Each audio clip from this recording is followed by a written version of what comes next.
மிகவும் எளிமையாக எடுக்கக்கூடிய ஆதிகால பரிகாரங்கள் சொல்லக்கூடிய ஐயா, மதிப்புக்கு மரியாதைக்குரிய ஐயா அன்னதான பிரபு மாரிமுத்து ஐயா அவர்களை விழா மேடைக்கு அன்புடன் அழைக்கிறேன்.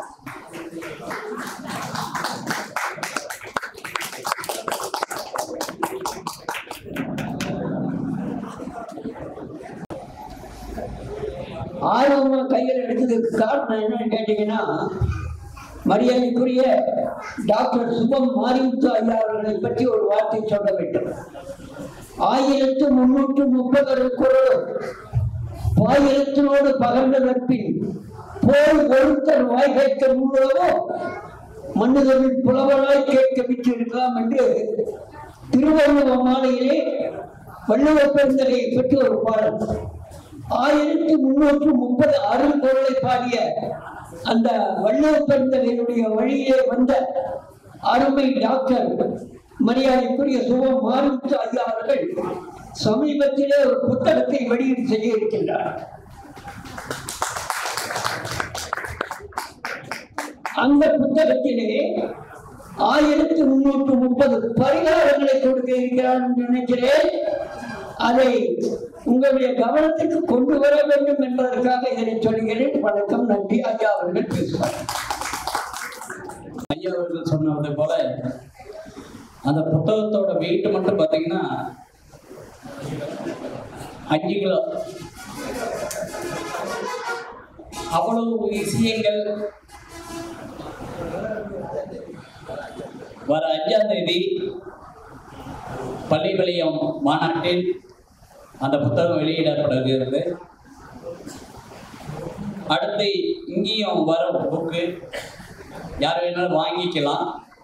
ஐயா அவர்கள் பேசுறது மாதிரி அன்புடன் கேட்டுக்கொள்கிறேன். அனைவருக்கும் வணக்கம். இது ஐயா நம்ம ராஜாசங்கர் ஐயா வந்து ஒரு அருமையான பேர் வச்சிருக்காங்க. ஸ்டார் தமிழ்நாடு ஜோதிட அறக்கட்டளை. இப்போ ஐயா வந்து இப்போ இங்கே நடத்துகிற மாநாடு தமிழ்நாடு பூரா போகுங்கிற பேர் இங்கேயே வந்துருச்சு இல்லைங்களா? கரெக்டு தானே? இப்போ ரொம்ப அவசரமான சூழ்நிலை. நாளை காலை சூரிய உதயத்தில் புத்தாண்டு. கரெக்டுங்களா ஐயா? ரொம்ப சந்தோஷம். இந்த அதான் பாருங்க, சூரிய நள்ளிரவு வரப்போது என்ன இல்ல, நாளை காலை சூரிய உதயத்துல எல்லாரும் எந்திரிப்போம். இதுல என்ன ஒரு சந்தோஷம்னு கேட்டீங்கன்னா, நான் வரும்போது அம்மா பேரு, உங்க பேரு, அவங்க சேலம் ஆனந்தி அம்மா ஃபர்ஸ்ட் டைமா பாக்குறேன். அவங்க அந்த கிரகங்களை எல்லாம் மனப்பாடம் பண்ணிருக்கு எவ்வளவு கஷ்டப்பட்டிருப்பாங்க. அவங்க அந்த கோச்சார்த்தங்களை எல்லாம் எப்படி எல்லாம் அவங்க உருட்டி பரட்டி பேசி அவங்க மக்கள் முன்னாடி எவ்வளவு அழகா பேசுறத நான் பார்க்கும்போது அவங்க கிட்ட ஒரு 100 வருஷ அனுபவம் அவங்க மூளையில இருக்கு அப்படிங்கிறது எனக்கு.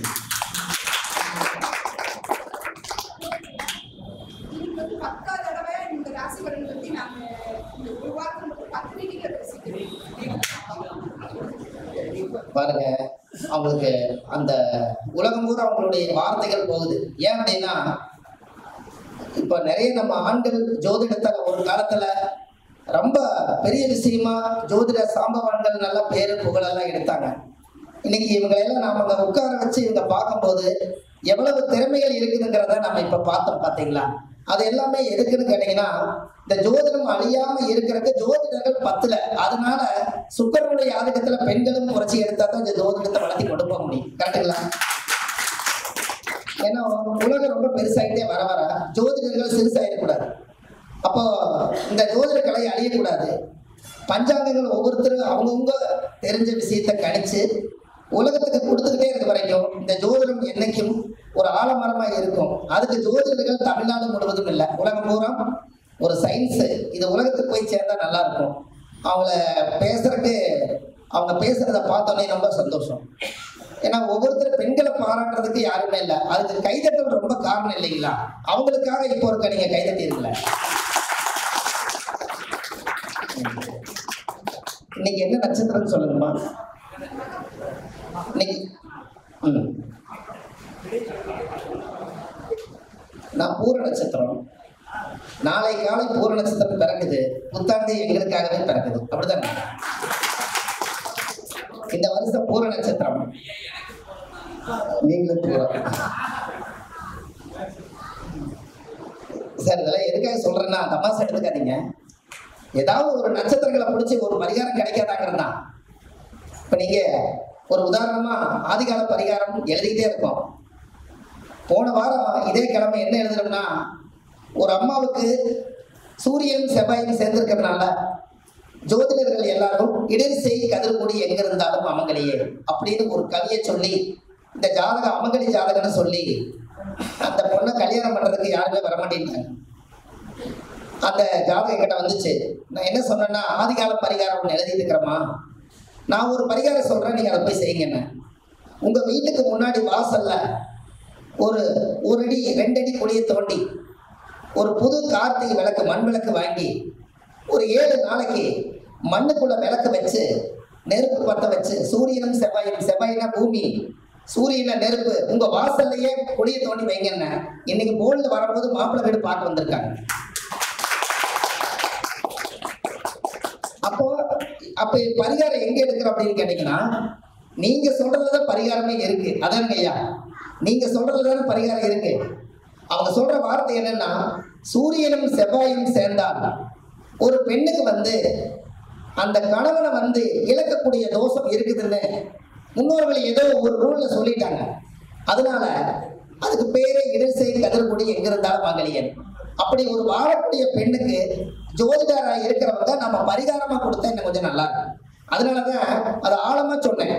செவ்வாயினா பூமி, செவ்வாயினா பூமி, ஒரு அடியாவது துணையை தோண்டினீங்கன்னா, அந்த அம்மா இன்னைக்கு மாப்பிள்ளை வீடு பார்க்க வந்துட்டாங்க, ஒரு அடி குழியை தோண்டி ஒரு புது விளக்குல தெய்வம் போட்டு வாங்க. ஒரு 7 நாளைக்கு காலையில் இருந்துருச்சு அந்த செவ்வாய் சூரியனை இயக்குமான்னு இன்னைக்கு அவங்க வீட்டுல மாப்பிள்ளை வீடு வந்திருக்காங்க. இது என்ன ஒரு அரசியல்னு கேட்டீங்கன்னா,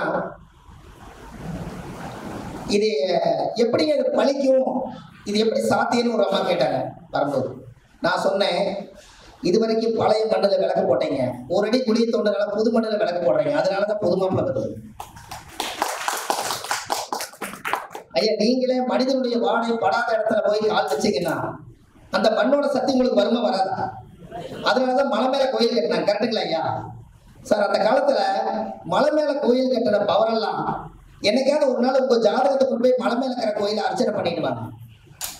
ஏன்னா அந்த மலை வளர்ந்தாப்புல உங்க ஜாதகம் வளரும்ல. பூமிக்கும் மலைக்கு ரொம்ப வித்தியாசம் இருக்கு.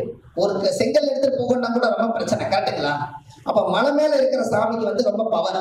சூரிய ஒளி முதல்ல அவங்க வாங்கிட்டு தான் கீழே வருது. அப்ப அது பவர் ஜாஸ்தியா இல்லையா? கரெக்டு தானே?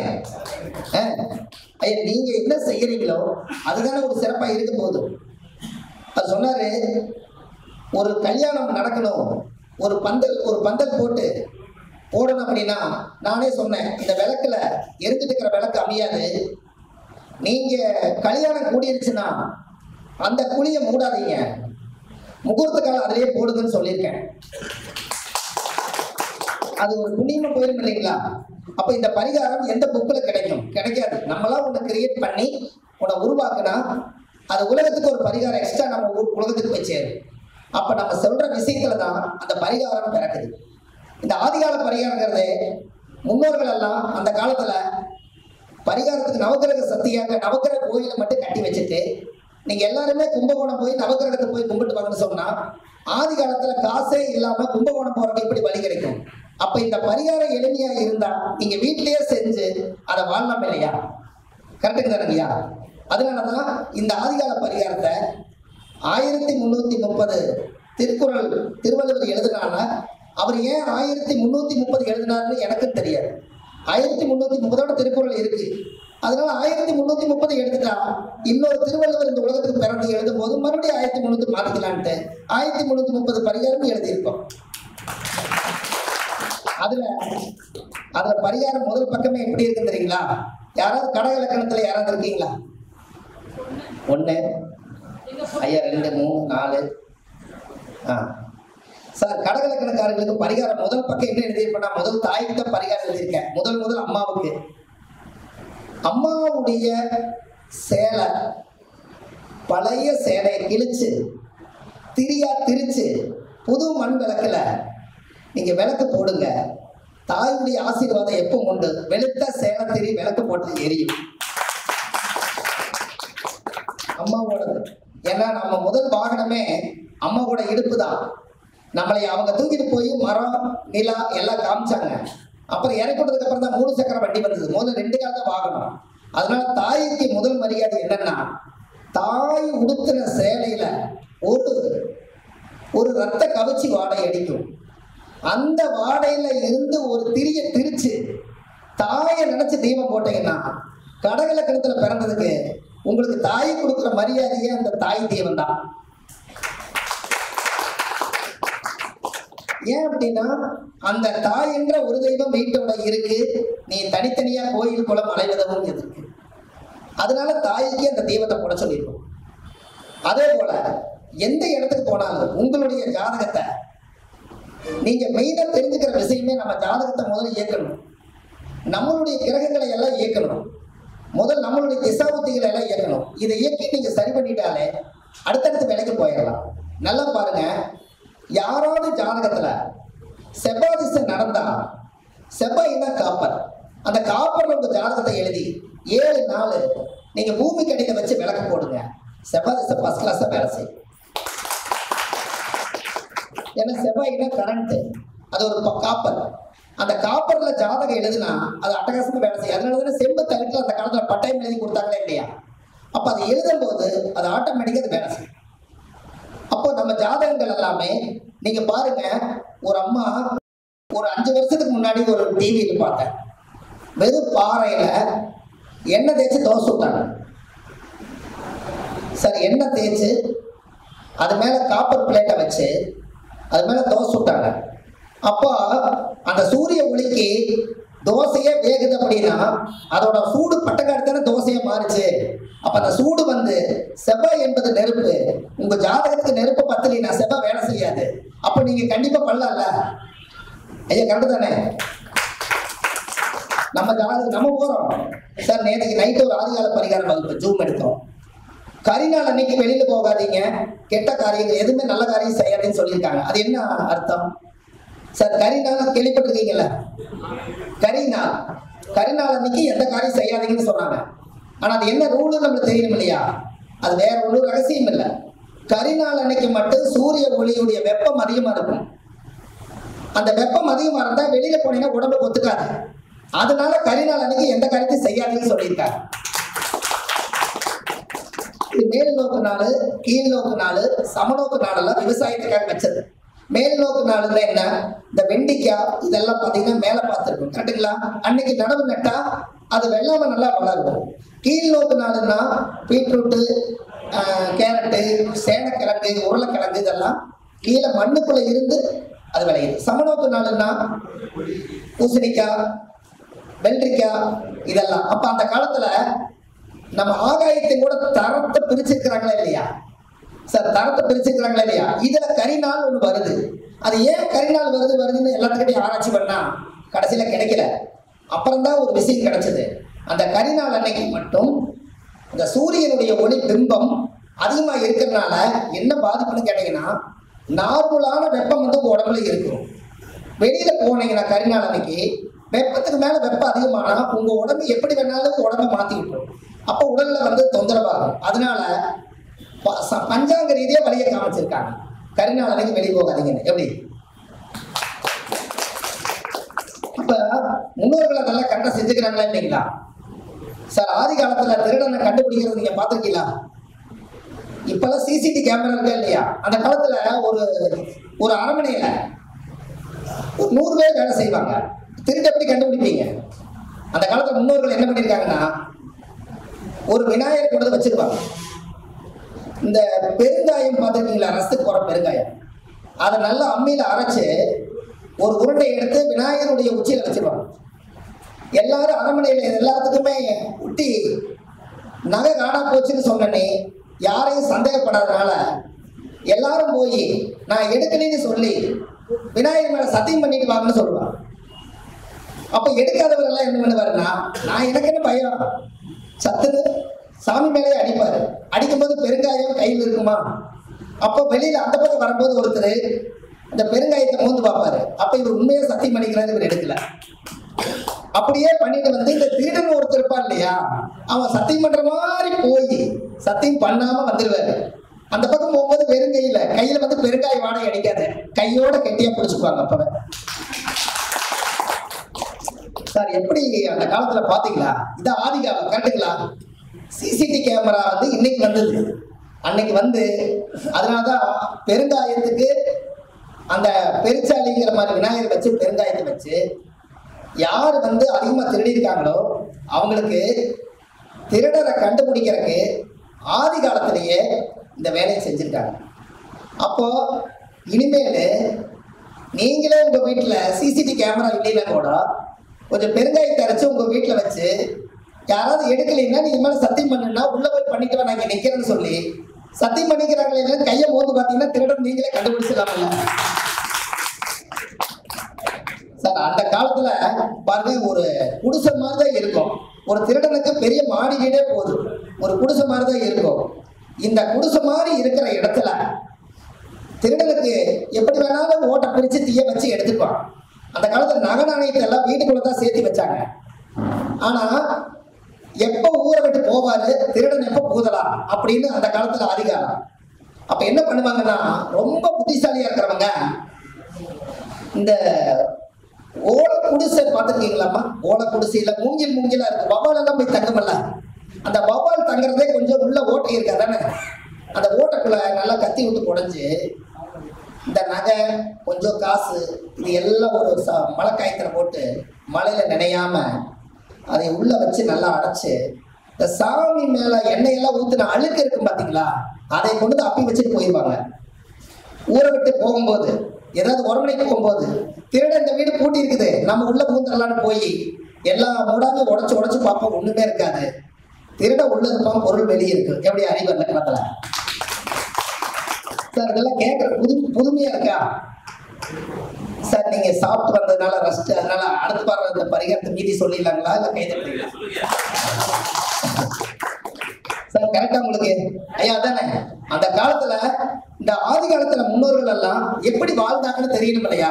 பாருங்க, ஒரு அருவா வெட்டு பண்ணிட்டாலோ, ஒரு கத்தியில ஏதாவது கிழிச்சிட்டாலோ, இல்ல ஒருத்தர் பரிமாறிட்டாலோ, அந்த காலத்துல மலைகள் காடுகளா இருக்கும்.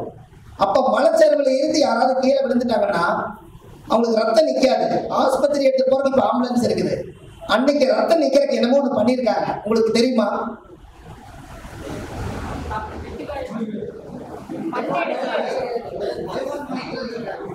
அருவா சொல்லுங்க. வெட்டுக்காய் அந்த தலை வெட்டியை முடிஞ்சு சாணி புட்டாந்தலை முடிஞ்சு விடுவாங்க. ரைட், ஓகே சார், நல்லா தெரிஞ்சுக்கங்க. நீங்க எல்லாம் தெரிஞ்சுக்கணும், அந்த காலத்துல அப்படியெல்லாம் அடிபட்டுட்டாங்கன்னா ஆஸ்பத்திரி எல்லாம் வைத்தியம் பார்க்கறதுக்கு அந்த ஊர்ல யாரோ ஒருத்தர் தான் இருப்பாங்க. அவரை பிடிக்கிறது பெரிய விஷயமா இருக்கும். அப்ப அந்த ரத்தம் எல்லாம் சிந்திருச்சுன்னா சதையொட்டி வேறுன்னு ஒரு வேர் இருக்குது. மட்டன் பீஸை 4ஆ வெட்டி ஒரு ஜான் தள்ளி வச்சு அந்த வேற கொண்டு வச்சீங்கன்னா 4 வந்து சக்குன்னு ஒட்டிக்கும். இந்த சதையொட்டி வேறு தான் ஒரு ஆள் கீழே விழுந்து ரத்தம் தெரிச்சோடனே அந்த வேற கொண்டு வந்து அங்கங்க ஒட்ட வச்சாங்கன்னா எல்லாமே இருந்த மாதிரியே ஒட்டிக்கும். அந்த காலத்திலே செஞ்சிருக்காங்க. எப்படி அதுக்கு பேரு சதையொட்டி வேறு. அந்த சதையை ஒட்டுமா, அப்ப ஆபரேஷன் அப்ப கிடையாது. அப்ப இதெல்லாம் நம்ம தெரிஞ்சுக்கணும் இல்லைங்களா? இன்னைக்கும் அந்த சதையொட்டி வேறு கொல்லிமலையில இருக்கு. போன மாசத்துக்கு முந்தின மாசம் நாங்க அதை பார்த்தோம். சும்மா நம்ம சின்னதா ஒரு கண்ணாடி செடி துண்டு கிழிச்சிட்டு இந்த வேற வச்சு அமத்துனா ஆபரேஷன் மாதிரி அழகா ஒட்டிக்குது. அப்ப அந்த காலத்துல செஞ்சிருக்காங்களா இல்லையா? இதெல்லாம் செத்தாலே புழைக்க வைக்க முடியுங்க. ஏன் இதெல்லாம் நீங்க தெரிஞ்சுக்கங்க. ஜோதிடம் என்பது ரொம்ப பெருசு இல்லையா? அதனால இந்த ஆதி காலத்துல முன்னோர்கள் வாழ்ந்ததெல்லாம் ஜோதிடத்துக்குள்ள கொண்டு வாங்க. இப்ப பாருங்க, எல்லா வீட்லயுமே அந்த காலத்துல நவகிரகங்களோடவே வாழ்ந்தாங்க. அதான் உண்மை. ஏன் நவகிரகங்களோட தானே வாழ்ந்தாங்க? எப்படி வாழ்ந்தாங்க சொல்லுங்க பாப்போம். நவகிரகங்களோடவே வாழ்ந்தாங்க. 9 நவதானியம் அவங்க வீட்டுல இருக்கும். ராகி, சோளா, கம்பு, கேழ்வரகு, சாம, குதிரவாளி, மாப்பிளச்சம்பா அரிசி, இதெல்லாமே அந்த காலம் சிறுதானியம் எல்லாம் 9 நவதானியம். கரெக்டுங்களா ஐயா? அப்ப நவகிரகம் அவங்க வீட்டிலேயே வாழ்ந்தது. இவங்களுக்கு எந்த பிரச்சனையுமே இல்லை. இப்ப நம்ம வீட்டுல நவகிரகத்துக்கு நவதானியம் இல்லை. இப்ப வைக்கலாமா வேணாமா சொல்லுங்க? ஐயா நம்ம இனிமேல் வைக்கணுமல்ல. இதனாலதான் நீங்க வைக்க மாட்டீங்கன்னு தெரிஞ்சுதான் அந்த புதுசா நீங்க வீடு கட்டும் போது அந்த நிலவு வைப்பீங்கல்ல, அப்ப அந்த நவதானியத்தை வச்சு கட்டுறாங்களா இல்லைங்களா? கட்டுவாங்களா? நீங்க வைக்க மாட்டீங்கன்னு தெரிஞ்சுதான் அதை பாரம்பரியமா பயன்படுத்திட்டாங்க. நவதானியம், ஒரு காசு, ஒரு வெத்தலை பாக்கு எல்லாம் வச்சு, ஒட்டு சந்திரம் எல்லாம் வச்சு நிலவு கட்டி நல்ல நேரத்தை தூக்கி நிறுத்திட்டாங்கன்னா அந்த நவதானியம் கீழே இருக்கும். என்னைக்காவது வறுமை வந்தால் அந்த நவதானியத்தெல்லாம் எடுத்து எல்லா வீட்லையும் வாங்கி மறுபடியும் உழவை செஞ்சு விவசாயம் பண்ணிக்கலாங்கிறதுக்காக சேகரிப்புக்காக நவதானியத்தை கட்டினாங்க. கரெக்டா இல்லைங்களா சார்? அந்த காலத்துல எல்லா கோபுரத்திலையும் பாருங்களேன், எல்லா கோபுரத்திலையுமே பாருங்க, கோபுரம் மேல இருக்குல்ல, அந்த கோபுரத்துக்குள்ள என்ன இருக்குன்னு சொல்லுங்க. அப்ப முன்னோர்கள் அந்த காலத்துல அந்த நவதானியத்தினுடைய சக்தி அந்த மேல நவகிரகத்தினுடைய பவர் பட்டு, அதுக்கப்புறம் சாமி சிலைக்கு பட்டு, சாமியோட கருவறைக்குள்ள ஜன்னல் இருக்குங்களா? எங்காது சாமியோட கருவறையில ஜன்னல் இருக்கா? ஏன் இல்ல? எதனால? அப்ப இறையர்கள் சக்தி வெளியில போகாம அது டைரக்ட் எங்க வருங்க ஐயா? நேரா வர்றதுனால இவங்க இப்படி நின்று கும்பிட போது இந்த அலைவரிசை வாங்குறதுக்காக சாமி முன்னாடி போய் நின்று கொஞ்ச நேரம் கும்பிடுங்க, கொடிக்க மத்தக்கிட்ட உட்காருங்க. ஏன்னா அது ரிப்பீட் ஆகி நேரம் நம்ம கிட்ட இருந்து வருது, அதுக்காக அதை செஞ்சாங்க. கரெக்டுங்களா ஐயா? அதானுங்க ஐயா, அந்த சாமியோட பவர் நீங்க வாங்கினா. அதனாலதான் இந்த கோயில் இருக்கக்கூடிய பூசாரி, அந்த பிராமணர்கள், அவங்களுக்கெல்லாம் அதிகமான உச்ச தைரியங்கள் வர்றதுக்கு காரணமே அவங்க பாரம்பரியத்திலிருந்து வரக்கூடிய தைரியம் ஒண்ணு, சாமி கிட்ட அடிக்கடி உள்ள போய் இந்த பவர் வாங்கிட்டு வர்றதுனாலதான் அவ்வளவு சக்தி அவங்களுக்கு கிடைக்கிறது காரணம். அப்போ நாம என்னைக்காவது ஒரு நாள் கோயிலுக்கு போறோம், அந்த கோயில் இருந்து நம்ம ஒரு அரை மணி நேரம் 3/4 மணி நேரம் ஆகுது, அதாவது 60 நிமிஷம் கோயில்ல உட்கார சொல்றாங்க. எதுக்குன்னு சொல்லுங்க? 60 நிமிஷம் உட்கார சொல்றாங்க கோயில்ல. கரெக்ட். அந்த சாமி விடக்கூடிய மூச்சு காத்த நீங்க 60 நிமிஷம் இருந்தா 20 நிமிஷம் உள்வாங்க முடியும். மீதி 40 நிமிஷம் உங்களோட வேஸ்டான பேச்சுனால நம்ம உள்வாங்க முடியாது. அது 20 நிமிஷமாவது உள்வாங்கினா உங்க ஜாதகத்தில் இருக்கக்கூடிய அந்த நெகட்டிவ் எல்லாம் தோஷம் வெளியே போய் அந்த பாசிட்டிவ் எனர்ஜி உள்வாங்க முடியும். அதுக்காகத்தான் 60 நிமிஷம் சொன்னாங்க. இதுக்குத்தான் சட்டை கட்ட சொன்னதுக்கு காரணம். கரெக்டுங்களா ஐயா? கேரளாவில எல்லாம் பாத்தீங்கன்னா சட்டை காட்ட சொல்லுவாங்க.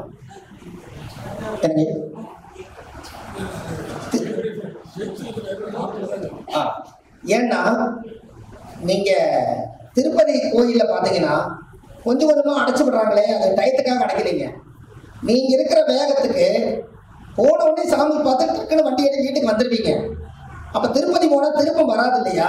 அதனால அவங்க அன்னைக்கே என்ன பண்ணிட்டாங்க, நான் யாரா இருந்தாலும் சரி, கோடீஸ்வரன் இருந்தாலும் சரி, ஏழையா இருந்தாலும் சரி, கொஞ்சம் கொஞ்சமா உட்கார்ந்து 1 மணி நேரம் ஆக்கி அதுக்கப்புறம் தான் சாமி பார்க்குற மாதிரி பாரம்பரியமாவே உருவாக்கிட்டாங்க. அதனாலதான் திருப்பதி போனா திருப்பம் வருது, அங்க உட்கார்ந்து ஆகணும் இல்லையா?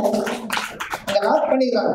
யாருடைய ஜாதகத்தில எல்லாம் இந்த 12ஆம் அதிபதி சிறை வாழ்க்கை யாருக்கெல்லாம் சிறைவாசம் இருக்குதோ அவங்கள அரெஸ்ட் பண்ண போறேன், என்னை ஏதாவது விரயமாக போகுது, என்னை நான் ஒரு தப்பு பண்ணாலும் என்னை ஜெயில பிடிச்சிட்டு போயிடுவாங்க, இப்படி யாராவது ஒரு பயம் இருந்தா நீங்க திருப்பதி போனீங்கன்னா உங்களையும் ஜெயில தான் பிடிச்சி வைக்கிறாங்க. அங்க போயிட்டு வந்தீங்கன்னா அது விடுதலை ஆயிடுங்க. உங்களை அறியாமையே என்னை லாக் பண்ணிட்டாங்க. நல்லா போயிட்டு இருப்ப திடீர்னு லாக் பண்ணிடுவாங்க. 2-3 இடத்துல லாக் பண்ணி உங்களை ஜெயில வச்சுதான் அதுக்கப்புறம் சாமி பார்க்க வைக்கிறாங்க. கரெக்டுங்களா ஐயா? அதுக்குதான் ஒரு பரிகாரம் சொல்லியிருந்தேன். நம்ம தப்பே செய்யலைன்னா நம்ம ஏன் தண்டனை அனுபவிக்கணும்? அப்ப யாரோ ஒருத்தர் பிராது பண்ணி நம்மளை இப்படி ஏதாவது ஒரு சிறைவாசத்தை அனுபவிக்க யாராவது திட்டம் போட்டு நம்மளை மறைமுகமா செஞ்சாங்கன்னா, வேலூர் தானங்க ஜெயில் வேலூர் தானே பெரிய ஜெயில்.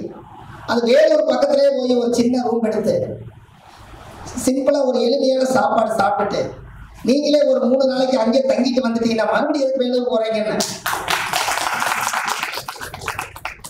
சார்? அதானே நம்ம வருமுன் காண்பது தானே. வேலூர்ல கொண்டு போய் இவனை லாக் பண்ணிருன்னு சொன்னா அப்போ நம்ம தப்பே செய்யாத இருக்கு அங்க போகணும். சரி, இருந்தாலும் உன்னோட எண்ணம் அங்க போக வைக்கணுங்கிற எண்ணம். அதுக்கு முன்னாடி நம்மளே போய் அங்க வேலூர்ல போய் ஏதோ ஒரு கடவுளை கும்பிட்டு நாமளே 2 நாள் 3 நாளைக்கு ரூம் எடுத்து மன நிறைவா கொஞ்ச நேரம் இருந்துட்டு சாப்பிட்டுட்டு அங்க போயிட்டு நம்ம மறுபடியும் வீட்டுக்கு வந்துட்டோம்னா இங்கிருந்து அங்க போய் நம்மளைய பிரச்சனை பண்ணி கொண்டு போய் விடுறது பதிலாக பிரச்சனை இல்லாமே போயிட்டு வந்துடலாமல்ல. சார் நீங்க நல்லா யோசிங்க. உங்க ஜாதகத்துல ஏதாவது ஒரு திசை நடக்கும்ல? உங்க ஜாதகத்துல ஏதாவது ஒரு திசை நடக்குமா நடக்காதா? யாரோ ஒருத்தர் சொல்லுங்க ஒரு திசையை. என்னங்கம்மா? இல்ல புத்தியே விட்டுருங்க, அது ரொம்ப போதும். திசை சொல்லுங்க. குரு திசை. உங்க பேர் சொல்லுங்க. நீங்க இங்க வாங்கல. இப்ப இவங்க வாழ்க்கையில என்னங்க, இவங்க வாழ்க்கையில முன்னேறிட்டு இருக்கிறாங்களா அப்படிங்கறது நம்ம இப்ப செக் பண்ணலாம். இங்க வாங்க. இப்படி இருக்குல்லங்கம்மா, சும்மா அப்படியே சும்மா அப்படியே. அம்மா நீங்க 108 ஒரு நம்பர் சொல்லுங்க. 99. இன்னொரு நம்பர் சொல்லுங்க. 75. இன்னொரு நம்பர் சொல்லுங்க சார். 99, 75, 54 சொல்லியிருக்காங்க. இவங்க வாழ்க்கையில முன்னேறணும்னா 99க்கு அப்புறம் 100, 101, 108 போயிருக்கணும்ல. இவங்க ஏன் கீழே வர்றாங்கன்னு இதுலயே தெரியுதா?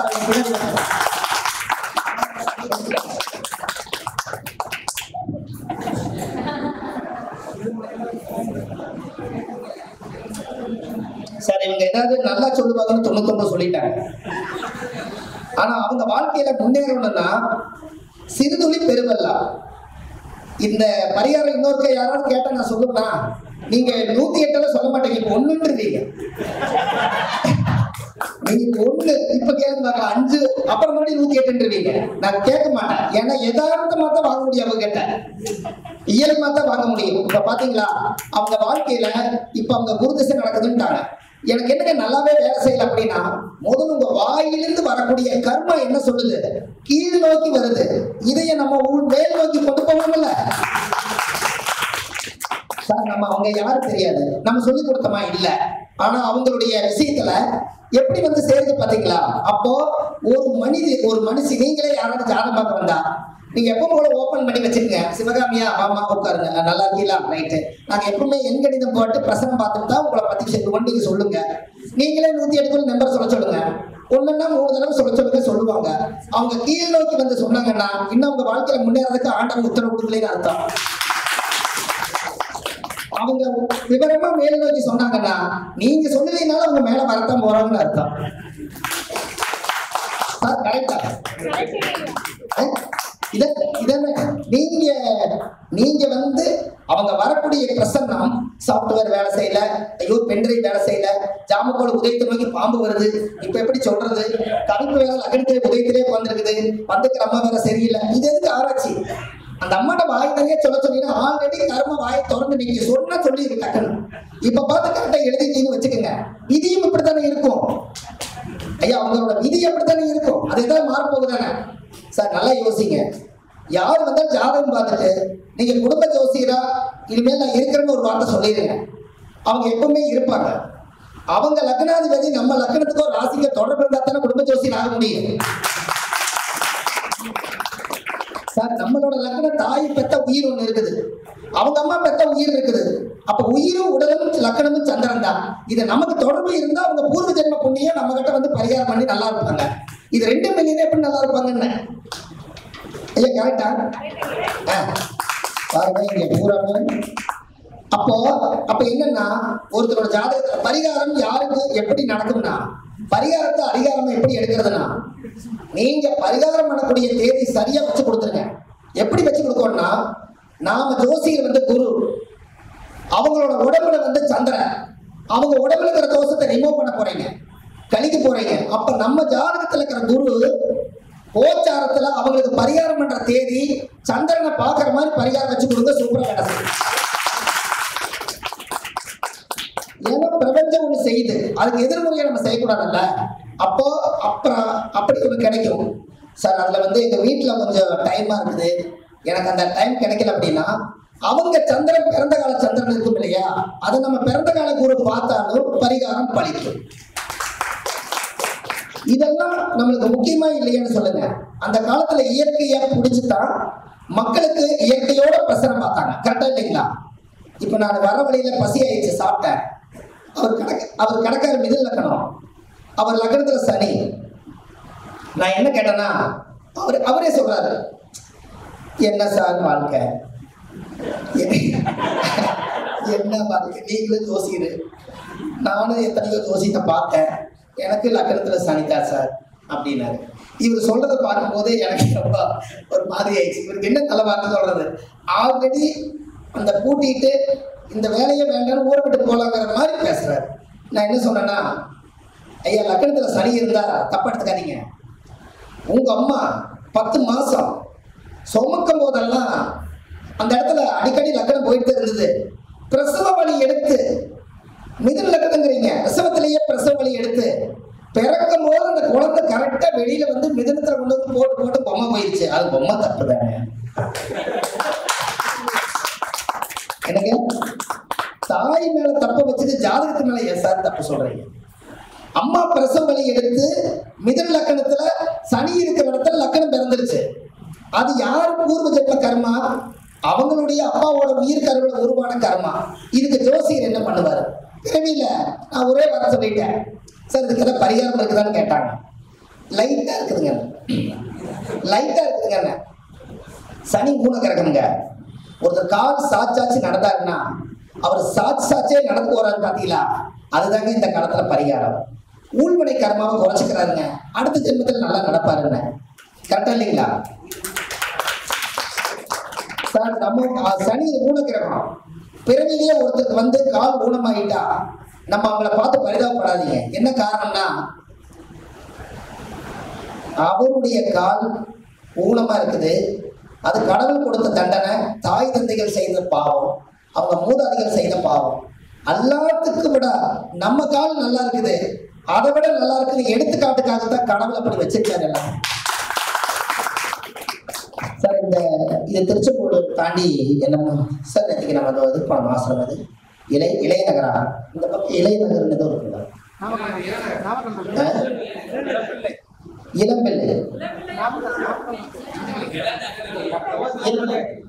சார், இளநகர்னு ஒரு இடம் இருக்கு, இங்க போங்க. முந்தா நாள் நான் இங்க சும்மா ஒரு விஷயமா வந்தேன்.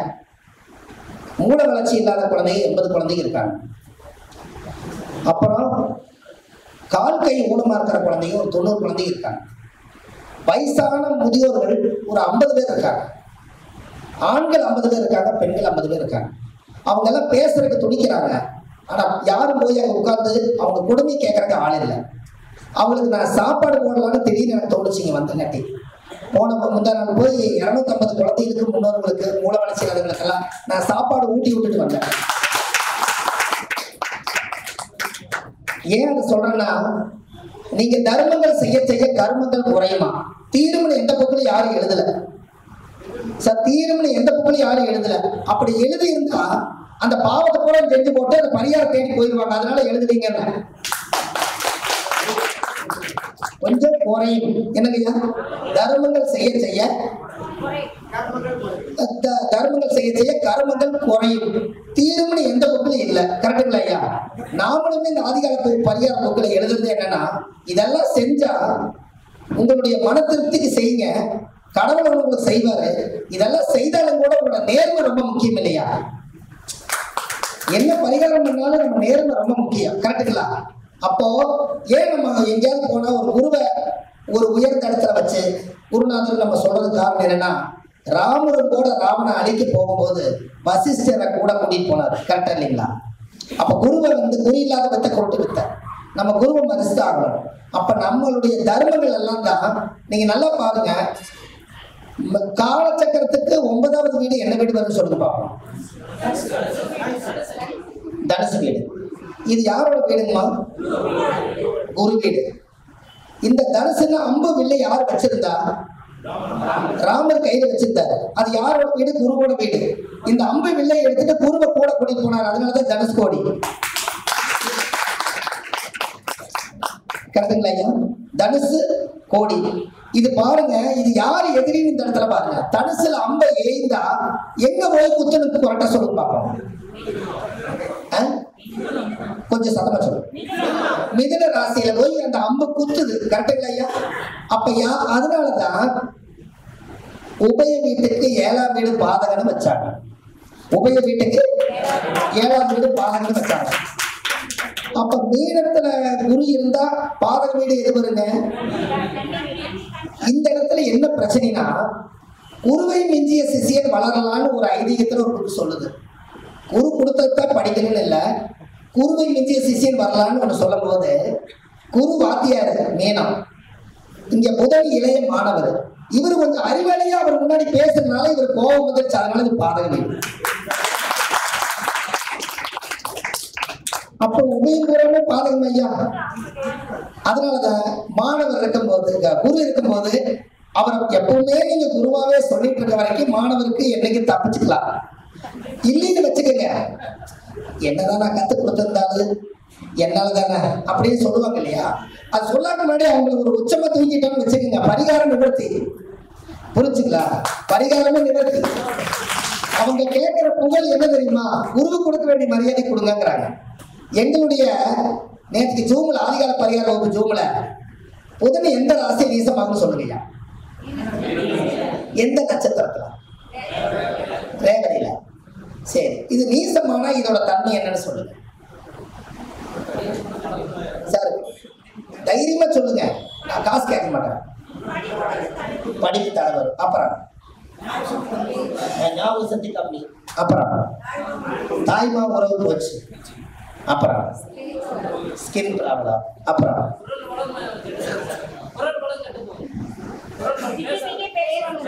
பேச்சு கம்மியா. சரி, தெரியாம கணிப்பாங்க சார், இதெல்லாம் நீங்க ரொம்ப தெரிஞ்சுக்கணும். அது போகட்டும். பாண்டு பத்திரம் எல்லாம் பிரச்சனை சார், நல்லா தெரிஞ்சுங்க. ரேவதி நட்சத்திரத்துல புதன் நீசம் ஆயிட்டா, உத்தரகாண்டியில் இருந்துட்டு போட்டு நான் கேட்டது ரேவதி சார், நான் ரேவதியில இருந்தா கேட்கல. இப்ப சொல்லுங்க சார், ரேவதியிலே நீச புதன், யாரோ ஒருத்தருக்கு ரேவதியிலே நீசம், அப்ப சொல்லுங்க. பலமாவே இருக்காரு. சரி, தன் வீட்டு தான். நீங்க பாருங்க, எல்லாமே சூப்பரா சொல்றாங்க சார். நல்லா கேட்டுங்க, யாராவது ஒரு ஜாதகத்துல புதன் நீசம் ஆயிடுச்சுன்னு சொல்லாதீங்க. என்ன காரணம்னா, அந்த வீட்டுல புதன் மீன ராசியில எந்த ராசியில் அங்க போய் நீசமானாலும் அவருடைய சொந்த வீட்டை பார்க்கறது மட்டும் இல்ல, அவருடைய பவர் எல்லாமே அங்க நீசமானதுனால புதனோட சக்தி கூட திரும்பி கண்ணிக்கே வந்துடும். அதனாலதான் கன்னி செவ்வாய் கடலும் வத்துன்னு சொன்னாங்க. கரெக்டுங்களா ஐயா? கன்னி செவ்வாய் கடலும் வத்துனீங்க. கன்னி செவ்வாய் ஏன் கடலும் வத்துனா, அப்ப மீனத்துல இருக்கக்கூடிய புதனோட சக்தி எல்லாமே நேர கண்ணியில வந்து ஆட்சி வீடும் உச்ச வீடும் ரெண்டும் சேர்ந்து 12 வீட்டுல எந்த வீடுங்க ஐயா? கன்னி வீடுதான். அதானே, அது மாற்றம் இல்லையே. ரேவதி நட்சத்திரத்துல ஒருத்தர் வந்து நேசமாயிட்டா அதி புத்திசாலியா இருப்பாங்க.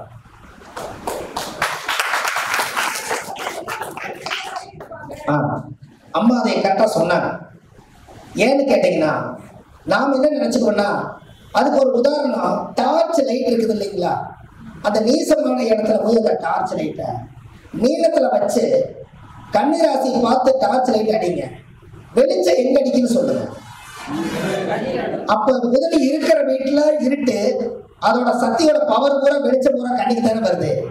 அப்ப புதன் வந்து ஒரு ஜாதகத்துல நீசமானா கல்வி அத்தனையும் வறுத்து எடுத்து ஜெயிக்கலாம்னு வச்சுக்கோங்களேன்.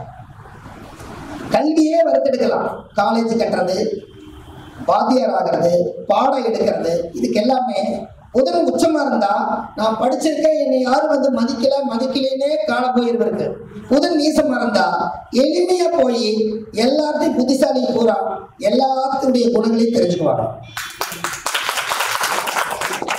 இதுக்கு ரேவதி நட்சத்திரம். அது ஏன் அப்படின்னு கேட்டீங்கன்னா, அது ஏன் அது தீ திங்காத ஒரே மூலிகை எதுன்னு தெரியுமா உங்களுக்கு?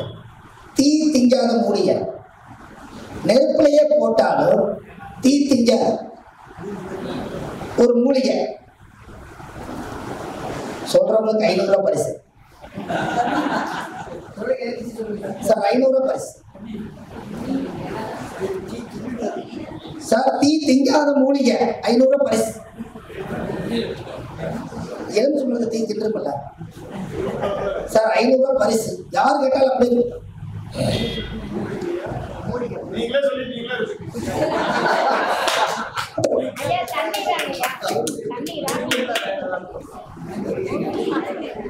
சார் தீயில போட்டா அந்த மூலிகை வந்து திங்காது. சொல்லிட்டீங்களா? சரி, நான் சொல்லிட்டீங்களா? சாம்பலுங்களா? சாம்பல். சரி ஐயா, நான் சொல்லிடுறேன் சார். தீ திங்காத ஒரே மூலிகை உதனுக்கு நான் சொன்னேன், நீங்க கேட்கல. பாதரசத்தை தீ திங்காது சார். தீ குடிச்சு எரிட்டு ஒரு வீட்டுல எரியும் போது தண்ணி எல்லாம் ஊத்துங்க, தண்ணி காணாம போயிடும். பாதரசத்தை எடுத்து ஊத்துனீங்கன்னா எண்ணத்தோட செஞ்ச மாதிரி எல்லாம் ஒரே இடத்துல வந்து உருண்டு நின்னுக்கு தீயெல்லாம் அமைச்சு போயிடும். மூலிகைன்னா பாதரசம் மூலிகை, அதாவது வந்து மூலிகை.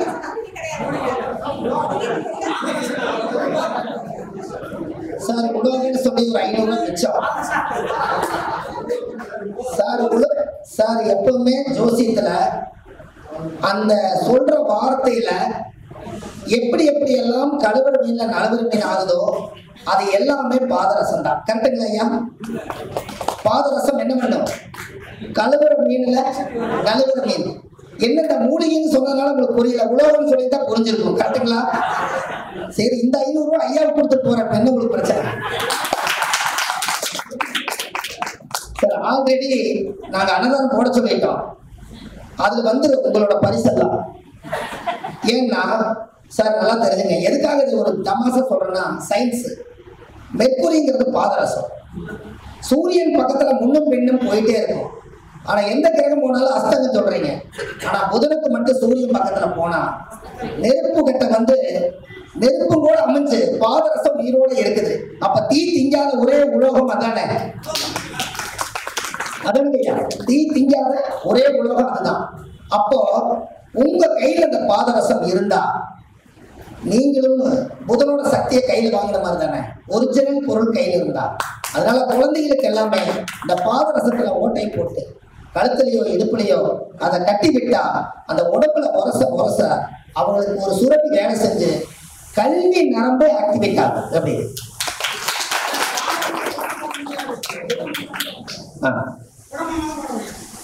நீங்க பரிகாரம் பண்ணுங்க, சூடம் பண்ணுங்க, ஆகத்துல கட்டி விட்டீங்கன்னு சரி.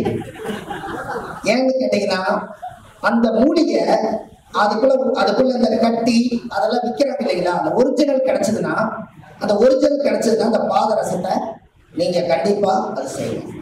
ஏன்னா ஒரு குழந்தை பரீட்சை எழுதும் போது அதை கட்டி விட்டு அந்த குழந்தை 2 மார்க் வித்தியாசத்துல இந்த பாதரசத்தினால அந்த குழந்தை டாக்டர் சீட் வாங்கிடுச்சு.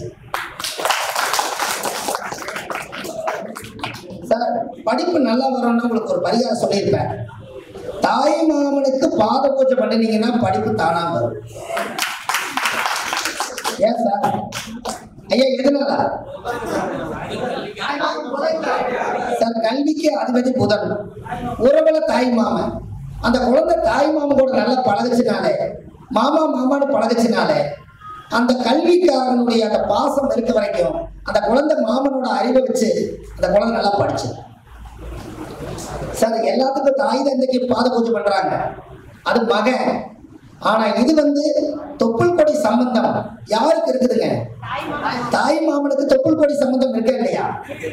அப்ப தாய் மாமனுக்கு பாத பூஜை பண்ணாலும் உங்களுக்கு ஒண்ணு தெரியுமா?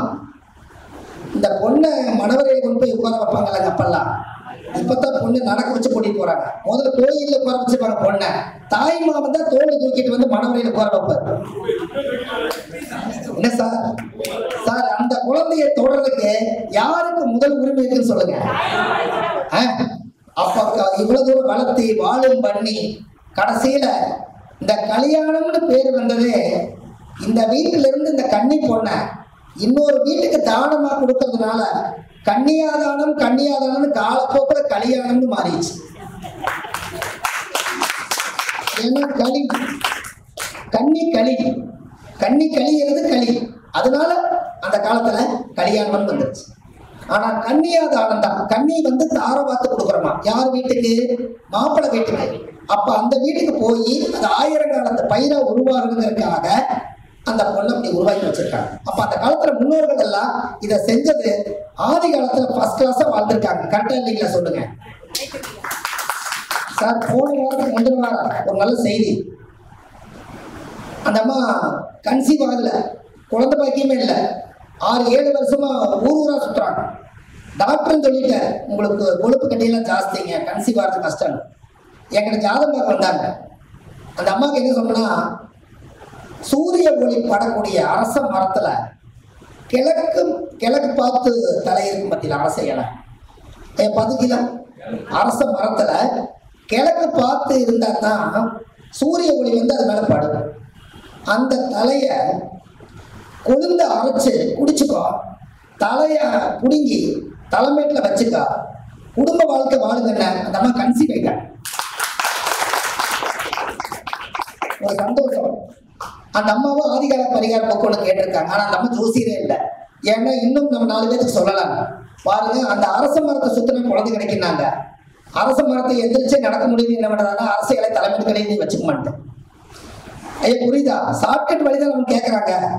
அதனால அந்த அரச இலைய எப்பவுமே கன்சீவ் ஆகணும்னா கிழக்கு முகமா போகக்கூடிய சூரிய ஒளி பட்டதை அரசன் கொழுந்து இருக்குது பாருங்க, அதைய வெள்ளாட்டு பால்ல அரைச்சு அவங்களுக்கு மென்சஸ் ஆன டயத்துல 3 நாள் கொடுத்தீங்கன்னா அடுத்த மாசம் நல்ல செய்தி கிடைக்கும். அது பேரு அரச கொழுந்து பிளஸ் அரச குழந்தை. அந்த குழந்தைக்கு அந்த கொழுந்துக்கு ஒரு தொடர்பு இருக்கு பாருங்க. நான் எனக்கு ஆதிகால பரிகார ஜூம்ல முடிக்கும் போது என்ன சொன்னேன்னா, இனிமேல் யாராவது ஜாதகம் எழுதி கொடுத்தீங்கன்னா ஆண் குழந்தை சுபச்சரணம், பெண் குழந்தை சுபச்சரணம் எழுதாதீங்க. எந்த வீட்டில் ஒரு பெண் குழந்தை பிறந்தாலும் நீங்க பெண் குழந்தை பிறந்திருக்குதுன்னு சொல்லாதீங்க, அந்த வீட்டில் ஒரு தாய் பிறந்திருக்குதுன்னு சொல்லுங்கன்னு நான் சொன்னேன். ஒரு தாய் பிறந்திருக்குதுன்னு சொன்னேன். 25 வருஷம் கிளம்பிச்சு நீங்க குழந்தை சுபச்சரணனே ஜாதகத்தை வச்சிருப்பீங்க, அது கல்யாணம் வச்சு தாய் ஆயிடும். அதுக்கு தாய் சுபச்சரணனே போட வேண்டியதானே, பெண் தாய் சுபச்சரணன் எழுதுங்க. கரெக்டுங்களா? சரி. அதுல இன்னொருத்தர் கேட்டாரு ஜூம்ல, எல்லாருமே விவரம் தானே சார், நாங்க ஆம்பளை பிறந்தது என்ன பண்றது சார், நாங்க ஆம்பளை போய் பிறந்தா நான் என்ன பண்றது கேட்டேன். நான் சொன்னேன் எனக்கு ஐயா இன்னும் கொஞ்சம் வாங்கல சார். நான் என்ன சொன்னேன்னா, சார் அவங்களுக்கு ஒரு நல்ல பெரிய பட்டம் கொடுத்துட்டீங்க, நீங்க சொன்ன செய்வாங்க ரைட்டு ஜோசியர், எங்களுக்கு ஆண்களுக்கு ஒரு நல்ல ஒரு குறிப்பு எழுதும்போது சொல்லுங்கன்னாங்க. நான் சொன்னேன், இந்த நிகழும் சுபநமஸ்து மங்களகரமான தூய தமிழ், இந்த மாதிரி கீழகா வருஷம் ஆணி மாசம் 10ஆம் தேதி வெள்ளிக்கிழமை இரவு 9 மணி 10 நிமிஷத்துக்கு ஆண் அரசன் சுபஜனன் எழுதுங்கன்னு சொன்னேன். ஏன்னா ஊருக்கு அரச ராஜா, அந்த வீட்டுக்கு குழந்தைக்கு சாப்பாடு, பொண்டாட்டிக்கு சோறு, குழந்தைய படிக்க வச்சு அந்த வீட்டை அரசாளக்கூடியவர் அரசன் தானே. அப்ப அந்த வீட்டுக்கு ஆண் அரசன் தானே. இது வித்தியாசமா எழுதி கொடுங்க. இவர்கிட்ட ஒரு நாள் நம்ம ஜாதகம் பார்க்க போகலாம் அப்படின்னு நம்மளுக்கு ஒரு எண்ணம் வரும். என்ன பெண் தாயின்னு எழுதிட்டாங்களே, எனக்கு தாய்ங்கிற ஒரு பட்டம் கொடுத்தாங்க. ஆண் அரசன் என்ன சொல்லிட்டாருன்னா அவர் பாபா பிலிப்பில் நடந்து வருது, அவர் அரசன் அவர் எந்த நிம்பாரு. புரிஞ்சவங்களுக்கு நீங்க எழுதுறது வச்சு தானே, புரிஞ்சவங்களுக்கு ஆல்ரெடி நீங்க பூஸ்ட் பண்ணிருக்கேன்னு சொல்றேன். ஆண் அரசன் சுபஜனனம் அப்படின்னு போட்டீங்கன்னா, ஆஹா என்னைக்கு இருந்தாலும் அவர் எழுதின ஜோசியருக்காகவாது நான் அரசனாகி காமிக்கணும், அவருக்குள்ள ஒரு எண்ணம் வருமல்ல. என்னங்க ஐயா?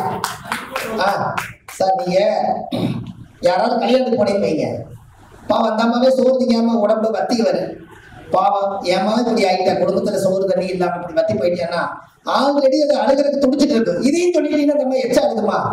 நீங்க இன்னும் சொல்லிட்டீங்கன்னா வார்த்தை மாறக்கூடாதுல்ல, நீ சொல்ற விதம் தானே. அப்போ அந்த ஜோதிடத்துக்குள்ள அந்த ரகசியங்களை எல்லாமே ஆதி காலத்துல புகுத்தி வச்சிருக்காங்க. நீங்க எப்பவுமே ஜாதகத்தை நீங்க பார்க்கும் போது உங்க முன்னோர்கள் வந்து யாராவது ஒரு மூதாதிகளுடைய படத்தை உங்களை பார்க்குற மாதிரி வச்சுக்கோங்க, அவங்க சொல்லி கொடுத்துட்டே இருப்பாங்க, நீங்க சோசி சொல்லிட்டே இருக்கலாம். சார் நான் என்ன சொன்னேன்னா, 10ல மாந்தி யாராவது இருக்கா? யாராவது இருக்கா சார்? ஐயாவுக்கு இருக்கா? 10ல மாந்தி 1 2 3 பேருக்கு, ஐயா 4 பேருக்கு இருக்குது 10ல மாந்தி. உங்களுக்கு பரிகாரம் பாருங்க இப்பவே கிடைக்கும். ஐயாவுக்கு இருக்குது சார். நம்ம குடும்பத்துல யார் இறந்து போயிருக்காங்களோ அவங்களை மானசீகமா ஒரு கடவுளை கும்பிடுற மாதிரி தொழில் செய்யற இடத்துல அவங்க படம் பண்ணி மாட்டுங்க. 10ல மாந்தி ஆத்மாவை கும்பிட வரைக்கும் நீங்க நல்லா இருப்பீங்க. 10ஆம் இடம் தொழில் ஸ்தானம், புரியுதுங்களா? யாருக்கெல்லாம் 10ல மாந்தி இருக்கோ அவர் வெளியூருக்கார் வந்து 1 மணிக்கு அந்த இடத்துல இறந்துருவார். சார் புரியுதா? தொழில் செய்யற இடத்துல இறந்துருவாங்கன்னு. பெரிய பெரிய மிலிட்ரி, பெரிய பெரிய ஃபேக்டரி எல்லாம் பார்த்தீங்கன்னா 10ல மாந்தி இருக்கிற ஓனர்கிட்ட ஜோசி பார்க்க போனேன்னா, சார் ஃபேக்டரியில் அடிக்கடி ஒருத்தர் இறந்துறாருங்க, அவங்களுக்கு வீட்டுக்கு குடும்பத்துக்கு சன்மானம் பண்றதுக்கே முடியலைம்பாங்க. காரணம் என்னன்னா 10ஆம் இடம் தான் தொழில், 10ஆம் இடம் தான் கர்மா, அங்கதான் இறப்பாங்க.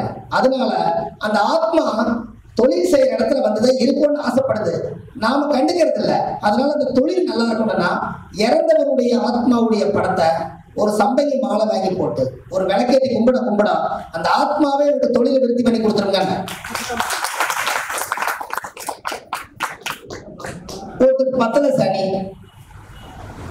பத்துல சனி டிச்சில யூரின் போகாதீங்கன்னு சொன்னா அதுல இருந்து ஒரு தொழில் ஓடு. என்ன சார்?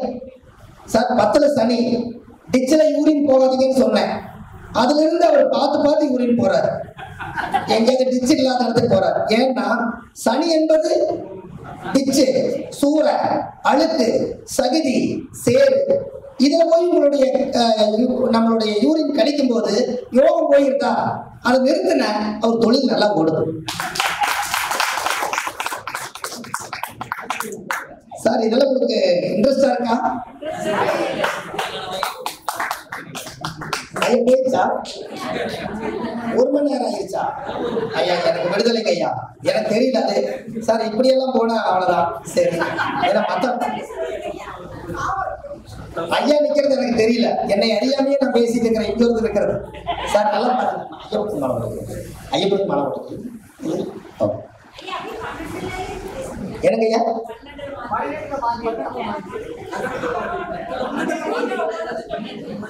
சார் சார் 1 நிமிஷம், எனக்கு 5 நிமிஷம் கிடைக்குமா ஐயா? ஏன்னா 4 மணி வரைக்கும் தான் அனுமதி கேட்டிருந்த மண்டபம். சரி ஐயா 1 நிமிஷம், ஒரு கொஞ்சமா முடிச்சிருங்க. நான் அடுத்த மாநாடுக்கு ஐயா என்ன கூப்பிட்டாருன்னா கண்டிப்பா நான் வருவேன், நீதி சொல்லுவேன். இல்ல எல்லாருக்குமே அதனாலதான் பேசுறதுக்கு வாய்ப்பு ஏன் கம்மியா தரும் அப்படின்னா, அந்த வார நிகழ்ச்சியில ஒவ்வொருத்தரை அதிக நேரம் பேச வச்சிடலாம், எல்லாருமே நம்ம வீட்டுல இருந்தே கவனிச்சுக்கலாம் இல்லையா? அப்படிங்கிறதுனாலதான் இங்க முக்கியமான தகவல் கொடுத்துட்டா இவங்களோட பேச்சை கேட்டா நல்லா இருக்கும் அப்படின்ட்டு அவங்களுக்கு எண்ணங்கள் வரும் இல்லையா? அதுக்காக தான் நேரம் குறைக்கப்பட்டிருக்கு. ஒரு 2 நிமிஷம் முடிச்சிடலாம் ஐயா. ஐயா நீங்க கேட்டதுக்கெல்லாம் சொல்லிட்டு அதுக்கு மேல கேட்காதீங்க யாருமே, டைம் இல்ல. ஏன்னா 2 பேரும் கேட்டதுக்கு 2 பேரும் சொல்லிடுறேன். இது மாதிரி கேட்டீங்கன்னா மறுபடியும் 2 நிமிஷம் அப்பாயின்மெண்ட் வாங்க முடியாது. அப்படி சொன்னா இன்ட்ரெஸ்ட் போயிடும். அப்புறம் அடுத்த மாசம் கிட்ட வந்து கேட்பீங்கல்ல, பூரா சொல்லிக்கலாம். சார் நல்லா கேளுங்க 1 நிமிஷம். 12ல மாந்திக்கு அந்த அம்மா ரொம்ப துடிக்கிறாங்க, உங்க பேர் சொல்லுங்க. இல்ல பேர் சொல்லுங்கம்மா. சுமதிங்கிறவங்க 12ல மாந்தி, அவங்க கேட்டதுனால உங்களுக்கு பரிகாரம் கிடைக்கிறதுல அப்புறம் என்ன? சார் நல்லா தெரியுங்க. இல்ல அது சார் அது இன்னைக்கு நோய் சார் 12 முடிச்சுக்கலாம் இருங்க. 12 முடிச்சிட்டோம்னால முடிஞ்சு போறா இருங்க சார் 1 நிமிஷம். 12ல யாராவது மாந்தி இருந்தா ஒருத்தர் காலமாகி இறந்து போயிட்டாங்கன்னா அவரை மின்மயானத்துல அடக்கம் பண்ணி அந்த சாம்பலை எடுத்து 2 நாள் 3 நாளுக்கு அப்புறம் கொடுப்பாங்க. அந்த அஸ்தியை கொண்டு போய் கரைக்க போகும்போது அந்த 12ல மாந்தி இருக்கிறவங்க அதை அப்படியே கூட போய் அந்த ஆத்மாவை கரைக்க வரைக்கும் கூட போயிட்டு வந்தீங்கன்னா 12ல இருக்கிற மாந்தி தோஷத்தோட வந்து சார் தெர்பை எப்படி வந்தது உங்களுக்கு தெரியுமா? சாப்பிட்டா சொல்லிடுற 2 வரியில தெர்பை எப்படி வந்ததுன்னு தெரியுமா உங்களுக்கு? நல்லா வாழ்ந்து பொய் திருட்டு இல்லாம இந்த உலகத்துல நீதி நேர்மையா வாழ்ந்த மனுஷன் இந்த ஆத்மா ஒருத்தர் இறந்துட்டாருன்னா அவரை ரொம்ப சந்தோஷமா நல்லா வாழ்ந்து எல்லா கடமையும் முடிச்சுட்டு போயிட்டாருன்னா அந்த ஆத்மா போய் சாம்பலை எடுத்து ஆத்துல கொண்டு போய் நீங்க கரைச்சிங்கன்னா அந்த சாம்பல் கரையோர ஒதுங்கிறது எல்லாமே தற்பையா வந்துடும். அதான் முன்னோட்டம். அதுக்கு பேர் தான் தர்பினம். தர்பணம் அல்ல, தர்பினம். அந்த பிணம் தர்பையா மாறிடுச்சு. அதனாலதான் அந்த ரகசியம். அப்போ இதுல இருந்து என்ன தெரியுதுன்னா, அந்த 12ல மாந்தி இருக்கிறவங்களுக்கு அந்த விரயம் ஆகுங்கிறத அவர் சுத்தமா விரயமாயிட்டாரா? அவர் உடம்பு மண்ணுக்குள்ள போயிடுச்சு, கடைசியில சாம்பல் மட்டும்தான் அந்த ஆத்மா துடிக்குது. அதுவும் தண்ணியில கலந்துருச்சுன்னா அந்த ஆத்மாவே இல்லை. அதுக்கு 12ஆம் பாவத்துல மாந்தி இருக்கிறவங்க இப்படி கூட போய் அந்த ஆத்மா யாருடைய ஆத்மாவா இருந்தாலும் பரவாயில்ல, அதை கரைக்க கூட போகும்போது 3 கை தண்ணி எடுத்து தெளிச்சுட்டு, இந்த ஆத்மா யாரு பெத்த குழந்தையா இருந்தாலும் பரவாயில்ல, ஆத்மா சாந்தி சாந்தி சாந்தின்னு சொன்னீங்கன்னா பண்ணல இருக்கிற மாந்தி தோசை அன்னைக்கே நிவர்த்தி. சூப்பரா நடக்கும். இதை செய்யுங்க, நல்லா இருக்கும். சரிங்களா? சரி, நான் முடிச்சு இன்னும் அடுத்து உங்களையெல்லாம் நான் பார்த்துருக்கேன், தெரியும். அதாவது என்னன்னா, அடுத்த சார் மாநாடு வருது. எங்க வருதுங்கய்யா? நம்ம பள்ளி வலயத்துல எனக்கு 2 மணி நேரம் பேசுறதுக்கு இதே கொடுத்துருக்காங்க. இது 5 மணி நேரமா சார்? 5 மணி நேரம் கொடுத்துட்டாங்களாமா? எல்லா கேமராவும் எடுத்துட்டு வந்துருங்க. ஏன்னா கேட்க முடியாதவங்களும் அங்க பார்த்துக்கலாம். சார் நல்லா பாருங்க, ஆதிகால பரிகாரம் புக்கு இப்படி எல்லாம் ஒரு வித்தியாசமா எழுதி ஜோதிடர்களுக்கு சுவையானத ஒரு லட்டு மாதிரி ஒன்று ஏற்பாடு பண்ணி எல்லாருடைய வீட்டிலையும் திருக்குறள் மாதிரி ஒன்று இருக்கும்னு ஆசைப்பட்டு எழுதியிருக்கேன். யாருக்கெல்லாம் பதிவுகள் பண்றீங்களோ அவங்களுக்கு கண்டிப்பா கிடைக்கும். சரிங்களா? அதுக்கு என்னுடைய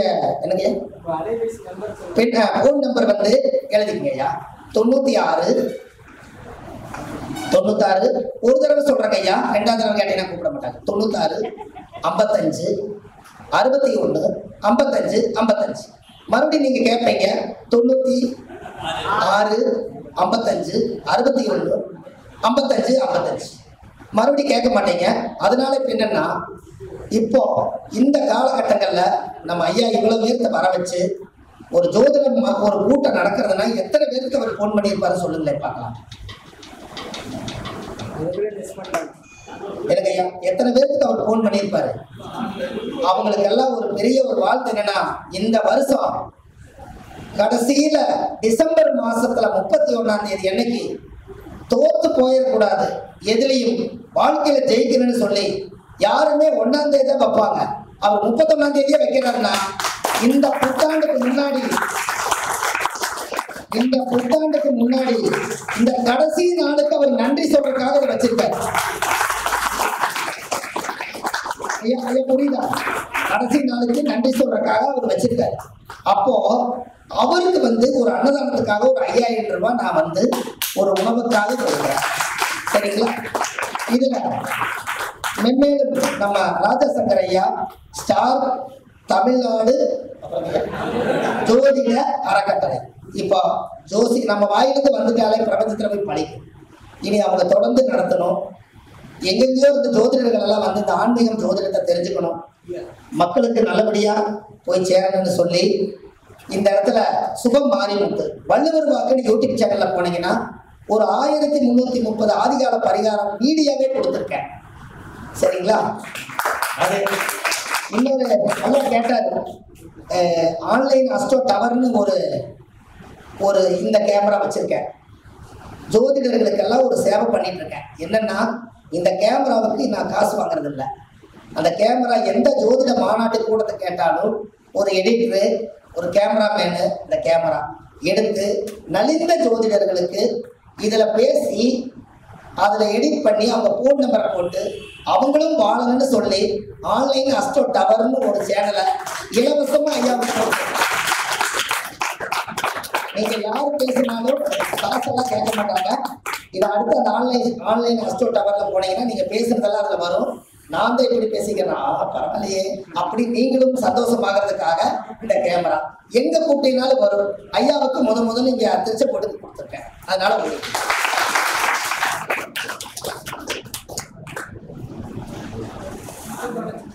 நாங்க 35 மாநாட்டுக்கு அன்னதானம் பண்ணிட்டோம். போன இதுல 35வது மாநாடு அன்னதானம் பண்ணிட்டோம். இதுவும் மாநாட்டுக்காக அன்னதானம் கொடுக்குறேன். எல்லா மக்களும் இதை ஏத்துக்கிட்டு அவர் ஐயாவுக்கு ஒரு கைதட்டல் கொடுத்தீங்கன்னா போதும்.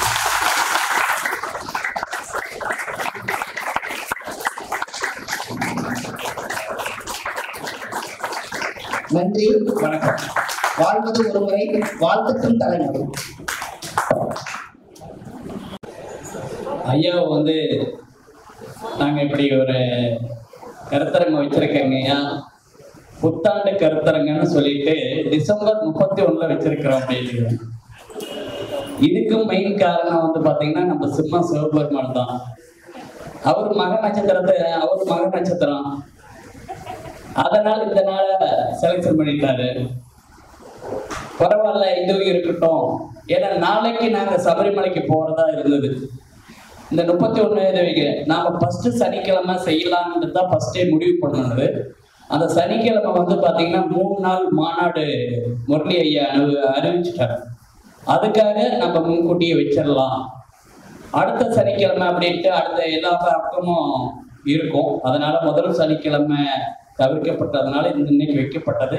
ஐயா சொன்ன மாதிரி எல்லாருக்கும் இந்த புத்தாண்டு நிறைவு நாளா புது வருடமா எல்லாத்துக்கும் வளர்ச்சியோட ஆரம்பிக்கும்னு அன்போட வேண்டிக்கிட்டு ஐயா அவர்களுக்கு நமது ஐயா தலைமை ஐயா அவர்கள் மரியாதை செய்யுமாறு கேட்டுக்கொள்கிறேன். ஒண்ணு நாளை காலை சூரிய உதயம் எல்லா ஜோதிடர்களும் பாருங்க. நாளைக்கு காலையில முதல் டிகிரியில சூரியன் வராரா? முதல் வருஷம் 1ஆம் தேதி ஒரு சூரியன். அதனால எல்லா ஜோதிடருமே காலையில ஒரு சூரிய உதயம் பார்த்துட்டு உங்க குருவை வணங்கிட்டு நீங்க ஜோதியம் பாருங்க. அடுத்த வருஷத்துக்குள்ள நீங்க அசுர வளர்ச்சிக்கு வந்துருவீங்க. நன்றி. இப்பொழுது ஐயா அவர்களுக்கு மரியாதை செய்யப்படுகிறது. நன்றி.